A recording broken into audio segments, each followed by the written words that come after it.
नमस्ते, स्वागत छ सबैजनालाई साइन्स केसी युट्युब च्यानलमा। र आज हामी कुरा गर्छौँ।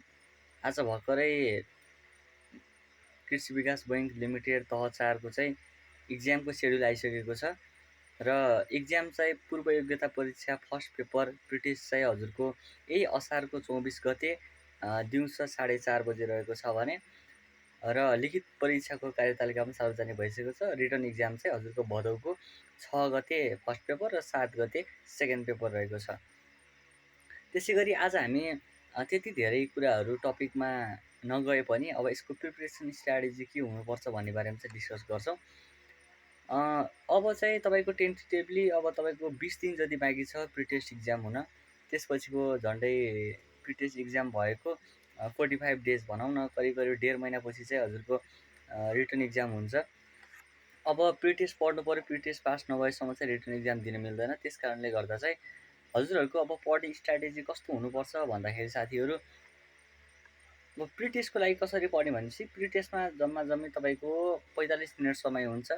50वटा क्वेसन हुन्छन्, अब्जेक्टिभ टिक लाउने हुन्छ, जसमा चाहिँ हजुरहरूले 40 मार्क्स ल्याउनुपर्छ। एउटा क्वेसनको एन्सर मिलाउनु भयो भने 2 मार्क्स पाउनुहुनेछ। यदि गलत एन्सर टिक लाउनु भयो भने चाहिँ नेगेटिभ मार्किङ तपाईँको 0.20% कट्टा हुनेछ। अर्थात् 5वटा गल्ती गर्नुभयो भने तपाईँको 2 मार्क्स काटिनेछ।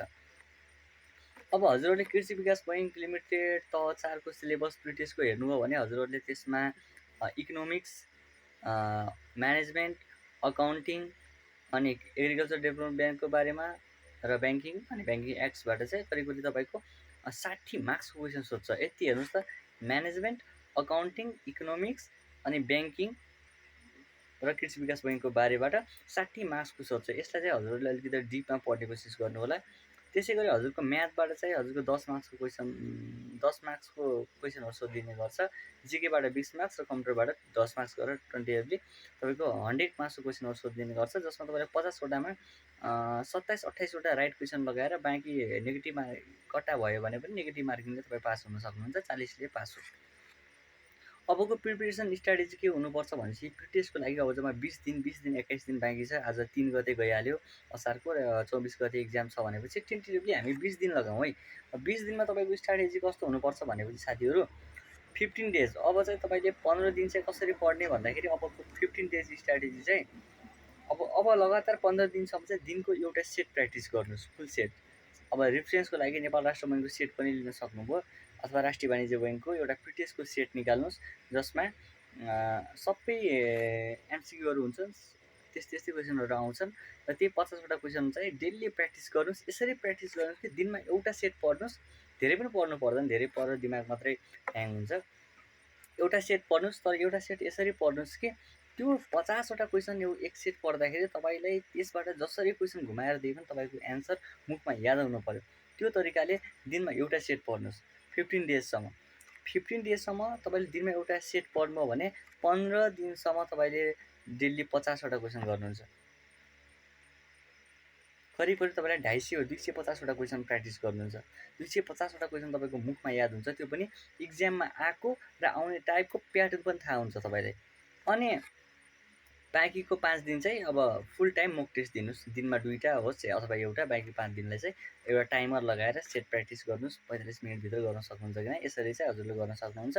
अब डेलाई अब दिनकै कसरी पढ्ने, यो 20-21 दिनमा प्रिटेस्ट भनेपछि साथीहरू, यो 20-21 दिनमा हजुरहरूले सक्नुहुन्छ भने बिहानको समय बिहानै उठ्नुहोस्। बिहान 3 बजे 4 बजे छिटै उठ्नुहोस्। बिहान उठेर चाहिँ तपाईँले रिभिजन गर्नुहोस्। पढेको कुराहरू के पढ्नु भयो अहिलेसम्म सबै कुराहरूलाई रिभिजन गर्नुहोस्, अथवा कुनै इम्पोर्टेन्ट कुराहरू पढ्नुहोस्, जस्तै जिके कुराहरू अनि एक्टका कुराहरू, म्याथका कुराहरू बिहानमा पढ्नुहोस्। अनि त्यसपछि तपाईँको दिउँसोको टाइममा म्यानेजमेन्ट, अकाउन्टिङ, इकोनोमिक्स जस्ता विषयहरूलाई चाहिँ दिउँसोमा पढ्नुहोस्। र बेलुकाको टाइममा चाहिँ कुनै इन्स्टिट्युटमा जोइन हुनुहुन्छ भने चाहिँ अनलाइन क्लास अथवा रेकर्डेड भिडियो हेर्नुहोस्। यसले गर्दा तपाईँको रिटर्नलाई पनि प्र्याक्टिस भइरहेको हुन्छ, रिटर्नको सिलेबस पनि पढिरहनु भएको हुन्छ। त्यही रिटर्नको सिलेबस पढ्दै पढ्दा प्रिटेस्टको पनि तयारी भइरहेको हुन्छ, र थप तपाईँले दिनमा प्रिटेस्टको दिनमा एउटा सेट पनि प्र्याक्टिस गर्नुभएको हुन्छ। यसरी तपाईँले 20 दिन पढ्नुभयो भने तपाईँको इजिली पासिङ मार्क्स आइहाल्छ। त्यसपछि चाहिँ प्रिटेस्ट पास भइसकेपछि चाहिँ बाँकी बचेको 45 दिन जुन 1.5 महिना छ, त्यसमा कुन रणनीति लिएर पढ्ने भनेर हामी पछि छलफल गर्नेछौँ।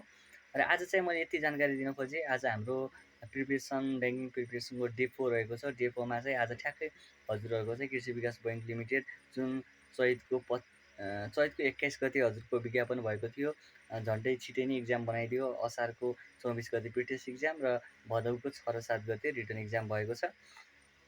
यही तरिकाले तपाईँले अब प्रिटेस्टमा ओरिएन्टेड भएर पढ्नुपर्ने हुन्छ। र म तपाईँलाई डेली तपाईँको अब ठ्याक्क अब चाहिँ कृषि विकास बैङ्क र नेपाल बैङ्क लिमिटेडलाई हुने गरी रिटर्नमा पनि सोध्ने र तपाईँको प्रिटेस्टमा पनि सोध्ने त्यस्तो किसिमको टपिकहरूलाई चाहिँ म एकदमै डेली 2-3वटा टपिक चाहिँ अब लिएर पढाउँछु, तपाईँहरूलाई युट्युबमा हाल्छु। त्यसले गर्दा तपाईँको रिटर्नको कन्सेप्ट पनि क्लियर हुन्छ र तपाईँको प्रिटेस्टको तपाईँको एमसिक्यूको लागि पनि तपाईँ तयार हुनुहुनेछ। यति भन्दै आजको लागि मैले भिडियो यहीँ अन्त्य गरेँ। साथीहरू राम्रोसँग तयारी गर्नु होला। Best of luck for upcoming exams एडिबिएल। Thank you so much.